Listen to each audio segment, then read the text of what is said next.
Al Mantashar Realty presents to you the Heavens Palace in the heart of Shil Mumbra. Mumbra's renowned and one of the most illustrious real estate developers, Al Mantashar Realty, a magnificent 21-story tower centrally located at Shil Mumbra, offering 1, 2 and 3 BHK with home automation. So what are you waiting for? Come discover and experience new age living. खद्दामा के काम के लिए Oman भेजकर कैसे की जाती है ठगी और अत्याचार, सुनिए फरजाना शेख की जुबानी।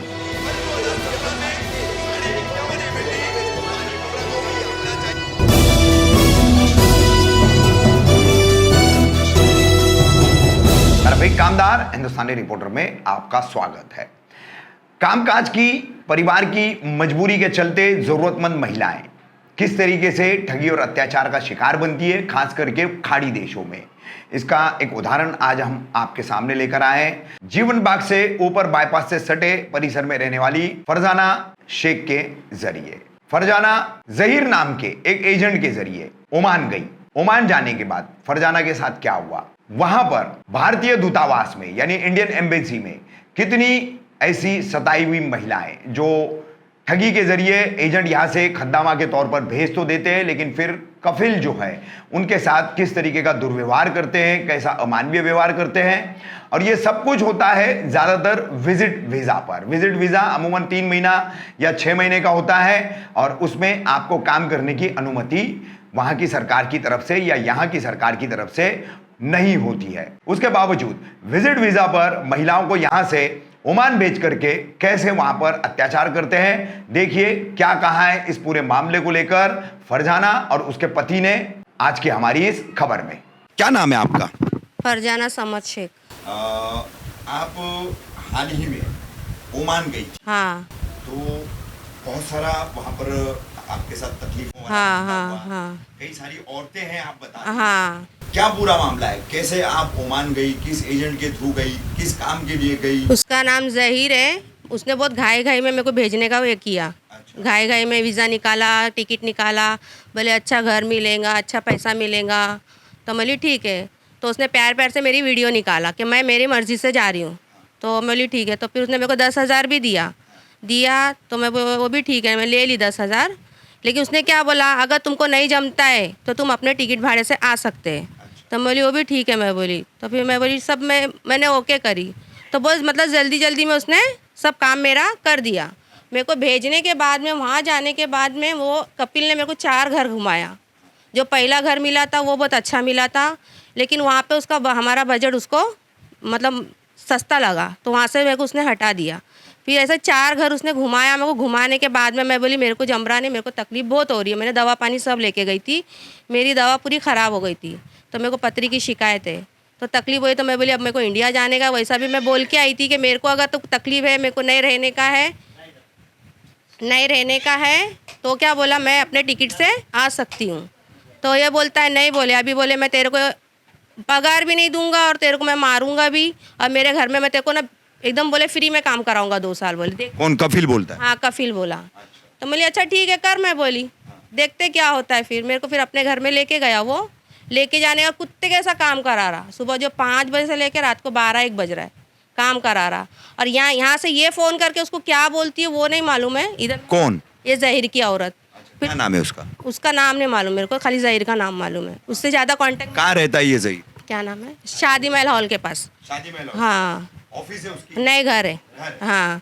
और फिर उसने क्या किया, ऐसी बोल के मेरे से काम करा रहा। मैं तकलीफ में भी हूँ ना, तो लोग ध्यान नहीं दे रहे। फिर एक बार बोलता है, बोले चल, बोले मैं तेरा ना दवा कराता हूँ और तू काम पे चली जा। मेरी नहीं, मेरे को काम पे नहीं जाने का। अच्छा एक बात बताइए, ये जहीर ने आपको यहाँ से भेजा, ठीक है, टिकट वीज़ा सब किया, तो क्या वहाँ पर काम के लिए आमतौर पर जो है ओमान, मस्कत या कतर, कुवैत, दूसरे जो है मुल्क हैं पूरे, हाँ, तो इनमें खाड़ी देशों में जो है खद्दामा का वीज़ा होता है, तो आपको क्या खद्दामा के वीज़ा पे भेजा था या किसी और वीज़ा पे भेजा था? विजिट वीज़े पे ही भेजा था, उसके आगे का मेरे को नहीं मालूम। तो विजिट वीज़ा तो सिर्फ 3 महीने का होता है। हाँ, उसके बाद में मेरे को इतना जानकारी नहीं है सब चीज़ का।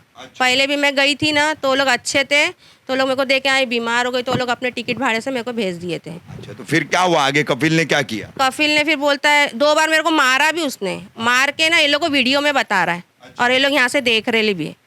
तो ये लोग यहाँ से बोलते हैं उसको पगार भी मत दे बोला, और ये लोग मेरे घर वाले को क्या बोलते, बोले वो सो रही है, खा रही है, अच्छी है बोलते। मतलब ये लोग को यहाँ से दिलासा देते और मेरा उधर हाल कर रहे ले, ये ऐसा करता है। और प्यार प्यार से वीडियो औरत लोग की बना लेता है इधर, कि मैं गलती में नहीं आऊँ, कि औरत लोग अपने मर्जी से जा रहे, ऐसा करके ये औरतें लोग को फंसाता ही है। नहीं फंसाता है, आपसे पैसा तो लिया नहीं उसने, कैसे फंसाता है फिर? नहीं फंसाया नहीं इसने मेरे को, लेकिन जितनी पगार बोला ना उतनी पगार मेरे को मिली नहीं उधर। हाँ, उतनी पगार मेरे को कितना 120 बोला था, कुछ भी नहीं मिला। फिर 2 महीना, मेरा 2 महीने का पैसा भी इसने, अभी उस दिन भी मैंने बोली इनको, बोली फ़ोन करके बोलो पैसा देता है कि नहीं देता, तो बोले नहीं दूंगा, बोले मेरा नुकसान हुआ बोले। बल्कि कपिल एक लेडीज़ के पीछे इसको ना 6 लाख रुपया देता है। कपिल खुद मेरे को बोला मैंने 6 लाख रुपया दिया हूँ तेरे को बुलाने का, बोले। तो ऐसा आपके हिसाब से ज़हीर ने कितनी लेडीज़ वहाँ भेजा ओमान में? ये कितनी भेजा अभी मालूम नहीं, इसने अलग अलग जगह पे भेजता है, एक ही जगह पे नहीं भेजता है, अलग अलग जगह पे भेजता है। मेरे पीछे से भी इसने 3-4 लेडीज़ भेजा है।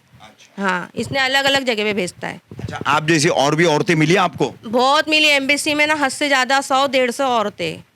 120 औरत के पीछे मेरा नंबर था एम्बेसी में। और जो बीमार रहते ना, उनका वो लोग इलाज करके इंडिया भेजते हैं।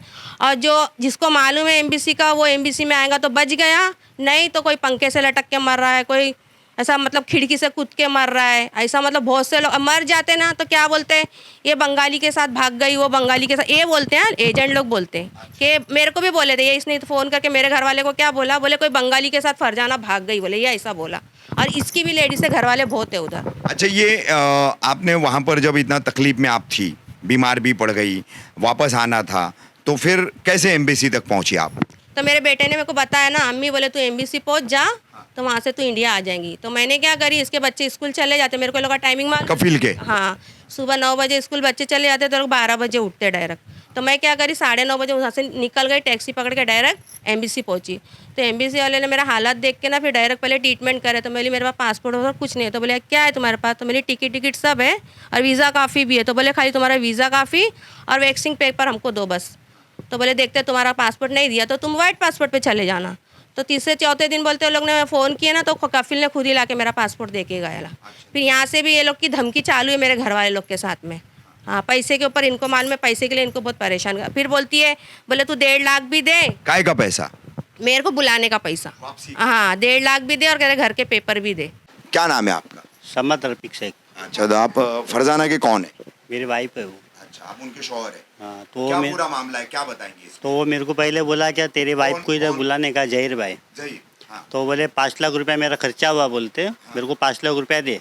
हाँ। तो मैं बोला मेरे पास इतना पैसा नहीं है बोला। हाँ। तो फिर बोलते अपन टोटल मार के और बताता हूँ, फिर 2.5 लाख रुपया मांग रहा हूँ। अच्छा, तो मैं बोला मेरे पास है ही नहीं पैसा, बोला 2.5 मतलब लाख। आपकी बीवी फरजाना को ओमान से यहाँ वापस बुलाने के लिए आपसे 2.5 लाख रुपया मांग रहा था? 5 लाख मांगा, फिर 2.5 लाख मांगा। अच्छा, तो मैं बोला मेरे पास इतना पैसा नहीं है बोला।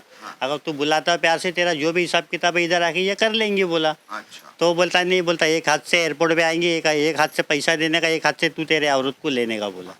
तो मैं बोला नहीं है मेरे पास पैसा बोला। तो फिर बाद में फिर टोटल मार के 1,27,000 रुपया मांगा। अच्छा, 1,27,000 भी नहीं था मेरे पास। तो लास्ट में बोलता 50,000 दे बोलता है। तो मैं बोला ठीक है, घर के पेपर में लेके गया। दूसरा मेरा एक दोस्त है, इसका रिश्ते में बेटा, मतलब मानेला बेटा, वो लेके गया घर के पेपर। तो उसको बोलता है अरे, बोलता वहाँ से आने का वीज़ा का भी पैसा लगेगा बोलता है। उसका 30,000 और ये 50-80,000 रुपये दे और तेरे घर के पेपर दे, मैं 1 लाख रुपये में तेरा घर बेचता हूँ बोलो। वापसी का कैसा वीज़ा अपने मुल्क में आने का? क्या मालूम है, उसने बोला अभी। मैं तो मेरे को तो बुला रहे नहीं था, क्योंकि हम लोग उसको बुलाए पूछे थे ना, सब झगड़े हो गए थे, इसके लिए मैं गया नहीं उसके इधर। तो मैं असलम बोल के वो लड़का ही जा रहा था उसके घर पे, और कुछ नहीं। आपने मुझे 1-2 वीडियो बताए, बहुत सारी औरतें, 3-4 कमरों का या 5 कमरों का बड़ा मकान है, उसमें वो औरतें अलग अलग कमरों में बैठी। कहाँ का वीडियो है वो? एमबीसी का है। एमबीसी में उतनी औरतें फंसेले, सब इंडिया की औरतें। हाँ, यहाँ से झूठ बोल के भेजते हैं, वहाँ जाके फंस जाते। और इतना कपिल लोग मारते हैं ना, रास्ते पे मारते हैं औरतें लोग को। अच्छा, ये इंडिया की अलग अलग स्टेट की अलग अलग सिटी कोई की। हैदराबाद की है, दिल्ली की है, अपनी बम्बई की है, गुजरात की है, अपने मुलुन की है, अपने इमामली की है, बहुत जगह की, अपने इंडिया की औरतें खाली। तो ये खद्दामा के ही काम में जाती है। हाँ, खद्दामा के काम में जाती है। अब वहाँ जाने के बाद अगर खद्दामा का काम उनको पसंद नहीं आता तो कपिल लोग उन लोग को बेचने का ये करते दुबई में, कि दुबई में। हाँ, तो ऐसी औरतें बहुत से आए थे कि वो जैसा सुनते हैं ना कि हमको बेचने का प्लानिंग कर रहे तो ये लोग भाग भाग के एम्बेसी भाग भाग के आ रहे। वो भी ऐसी बुरी हालत में आ रहे ले कि कोई कैसा, एक औरत आई थी इतना मार खा के आई थी, उसके पूरे तो बाल काट दिए थे। तो ऐसे ही फिर रोजगार की तलाश और काम की तलाश, अपनी ज़रूरत, अपनी मजबूरी में जो औरतें इस तरीके से एजेंटों के जरिए जाती है, फिर उनके साथ इस तरीके का मामला वहाँ पर होता है। परेशान तो ऐसी औरतों को क्या नसीहत देंगी आप, क्या मैसेज देंगी कि उनको क्या करना चाहिए? ऐसी ही वही एम्बेसी वाले क्या बोले, अभी हम लोग तुमको यहाँ से निकाल रहे हैं तो तुम जाके सामने वाले लेडीज को बोलो, सावधान करो कि एजेंट के थ्रू जाओ मत बाहर, किधर भी कोई मुल्क में मत जाओ, यहाँ का कोई मुल्क अच्छा नहीं है। कपिल लोग अपने को गुलाम बना रहे। फिर यहाँ पे ये पास इधर भी आ रहे ना अपना एयरपोर्ट पे, तो जो मेन जगह है ना जो उससे एंट्री अंदर होती है, वो लोग भी बोल रहे कि अब तुम लोग निकल के आए ना तो अभी आगे को तुम लोग सावधान करो। हाँ, लेडीज लोग को कि ऐसे में अभी फंसो मत तुम लोग, कि वहाँ ऐसे काम हो रहे अभी। हाँ, यहाँ से जो बोल रहे ना वो वहाँ नहीं हो रहा है, कुछ अलग ही हो रहा है। अपनी सरकार से क्या अपील करेंगी आप? क्या वो एमबीसी वाले से हम लोग ने तो बहुत हाई करके आए ले। नहीं, अभी ये सब मामलात को रोकने के लिए, ऐसे एजेंटों पे कार्रवाई करने के लिए सरकार से क्या अपील करें? करने का उन लोग के लिए, क्यों औरतें को लेके जाके ऐसे फंसा रहे ले। यहाँ पे जो पगार बोल रहे, पगार नहीं दे रहे, खाना नहीं दे रहे, उल्टा मार रहे औरत लोग को। उन पर कार्रवाई होनी बहुत सी औरतें मर गई है। कार्रवाई हाँ, करें, बहुत इस सब मामले की छानबीन। हाँ, बहुत से औरतें मर गए उधर। उनका सामान एमबीसी में पड़ा है, मैं देख कर आई हूँ। बहुत से औरतें मर गए ले, जिनको एमबीसी का मालूम है वो बच गई।